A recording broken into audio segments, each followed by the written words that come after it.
ವೇದಿಕೆ ಮೇಲೆ ಆಸೀನರಾಗಿರುವ ಎಲ್ಲ ಗಣ್ಯಮಾನ್ಯರೇ ಮತ್ತು ಈ ಸಮಾರಂಭದ ವೇದಿಕೆಯ ಮುಂಭಾಗದಲ್ಲಿ ಆಸೀನರಾಗಿರುವ ಮತ್ತು ಈ ಸಮಾರಂಭಕ್ಕೆ ನಕ್ಷತ್ರದಂತೆ ಪ್ರಜ್ವಲಿಸುತ್ತಿರುವ ನನ್ನ ವಿದ್ಯಾರ್ಥಿ ದೇವರುಗಳೇ ಮತ್ತು ಯಾವತ್ತೂ ಈ ಊರಿನ ಹಳೆಯ ವಿದ್ಯಾರ್ಥಿಗಳೇ ಮತ್ತು ಊರಿನ ನಾಗರಿಕ ಬಾಂಧವರೇ, ಈ ದೇಶದ ಸ್ವತಂತ್ರವನ್ನು, ಈ ದೇಶದ ಇತಿಹಾಸವನ್ನು ನಾವು ಎರಡು ಹಂತದಲ್ಲಿ ನೋಡ್ತೇವೆ.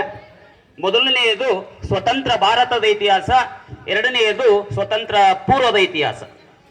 ಸ್ವತಂತ್ರ ಪೂರ್ವದ ಇತಿಹಾಸದಲ್ಲಿ ಡಚ್ಚರು, ಮೊಘಲರು, ಈಸ್ಟ್ ಇಂಡಿಯಾ ಕಂಪನಿ ಹೀಗೆ ಅನೇಕರು ಬಂದು ಭಾರತದಲ್ಲಿ ಈಗಾಗಲೇ ನನ್ನ ಹಿರಿಯ ಶಿಕ್ಷಕರು ಹೇಳಿದಾಗೆ ವ್ಯಾಪಾರ ಮಾಡಲಿಕ್ಕೆ ಬಂದು ಈ ದೇಶವನ್ನು ಆಳ್ಲಿಕ್ಕೆ ಸ್ಟಾರ್ಟ್ ಮಾಡಿದರು.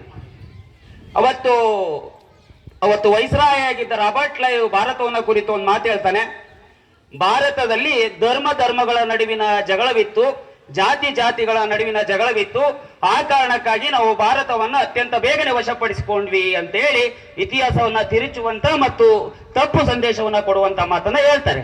ಆದ್ರೆ ಅವರು ಬರುವುದಕ್ಕಿಂತ ಮುಂಚೆ ಒಂದು ಸಣ್ಣ ಕತೆ. ಗುಜರಾತ್ನ ಒಂದು ದಡದಲ್ಲಿ ಪರ್ಷಿಯಾದಿಂದ ಲೈಂಗಿಕ ಮತ್ತು ದೌರ್ಜನ್ಯಕ್ಕೊಳಗಾದ, ಸಾಮಾಜಿಕ ಆರ್ಥಿಕ ದೌರ್ಜನ್ಯಕ್ಕೊಳಗಾದ 1,000 ಜನ ಗುಜರಾತ್ನ ನದಿಯ ದಡದಲ್ಲಿ ನಿಂತ್ಕೊಂಡು ಭಾರತೀಯ ರಾಜನಿಗೆ ಒಂದು ಪತ್ರವನ್ನು ಬರೀತಾರೆ. ನಾವು ಪರ್ಷಿಯಾದಿಂದ ಬಂದಿದ್ದೇವೆ, ಲೈಂಗಿಕ ದೌರ್ಜನ್ಯಕ್ಕೊಳಗಾಗಿದ್ದೇವೆ, ಆರ್ಥಿಕ ದೌರ್ಜನ್ಯಕ್ಕೊಳಗಾಗಿದ್ದೇವೆ, ಸಾಮಾಜಿಕ ದೌರ್ಜನ್ಯಕ್ಕೊಳಗಾಗಿದ್ದೇವೆ. ಹೀಗಾಗಿ ನಾವು ಭಾರತದಲ್ಲಿ ಇಷ್ಟಪಡ್ತೇವೆ, ದಯವಿಟ್ಟು ನನಗೆ ಅವಕಾಶ ಮಾಡಿಕೊಡಿ ಅಂತ ಹೇಳಿ ಗುಜರಾತ್ನ ರಾಜನಿಗೆ ಒಂದು ಪತ್ರವನ್ನು ಬರೀತಾರೆ. ನನ್ನ ದೇಶ ಮೂಲವಾಗಿ ಜಾತ್ಯತೀತ ತತ್ವವನ್ನ, ಧರ್ಮಾತೀತ ತತ್ವವನ್ನ ಅನುಸರಿಸಿಕೊಂಡು ಬಂದಿರುವ ದೇಶ. ಅವತ್ತಿನ ರಾಜ ಆ ಪರ್ಷಿಯಾದವರಿಗೆ ನಮ್ಮ ದೇಶದಲ್ಲಿ ನಿಮಗೆ ಜಾಗ ಇಲ್ಲ ಅನ್ನೋದನ್ನ ಒಂದು ಗಡಿಗೆಯ ತುಂಬಾ ಹಾಲನ್ನ ಕೊಟ್ಟು ನೀವು ಹಿಡಿದು ಕುಡಿದು ನಿಮ್ಮ ದೇಶಕ್ಕೆ ಹೋಗಿ, ನಮ್ಮ ದೇಶದಲ್ಲಿ ಜಾಗ ಇಲ್ಲ ಅಂತ ಹೇಳಿ ಕಳಿಸ್ತಾನೆ. ಆ ಪರ್ಷಿಯಾದವರು ಆ ಗಡಿಗೆಯಲ್ಲಿ ಸಕ್ಕರೆಯನ್ನು ಹಾಕಿ ಮತ್ತೆ ರಾಜನಿಗೆ ಕಳಿಸ್ತಾರೆ. ನೀವು ಒಂದು ವೇಳೆ ನನಗೆ ಜಾಗವನ್ನ ಕೊಟ್ರೆ ನಾವು ಹಾಲು ಸಕ್ಕರೆಯಂತೆ ನಿಮ್ಮ ದೇಶದಲ್ಲಿ ಇರ್ತೇವೆ ಅಂತ ಹೇಳಿ.